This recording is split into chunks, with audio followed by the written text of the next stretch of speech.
अजित पवारांसोबतच्या भेटीबाबत शरद पवार यांनी स्पष्टीकरण दिलंय।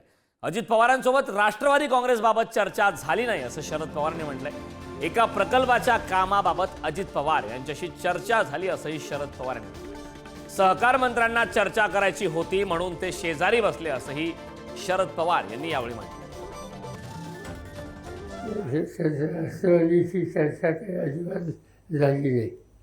चर्चा एका प्रकल्पाची झाली आणि त्या प्रकल्पाचे प्रमुख कोल्हापूरचे त्यांचं नाव गडिंग्लजचे चेअरमन काय नव्हते। मी अजित पवार हे मिळवले आणि कारखान्याचे बाकीचे पदाधिकारी कामगारांनी अशी ती बैठक झाली। असं आहे, नवीन सरकार मंत्री आहे त्यांनी विनंती केली की 2-3 दिवशी मला तुमच्या कानावर घालायचं। माझ्या कानावर घालायचं म्हणजे शेजारी होता।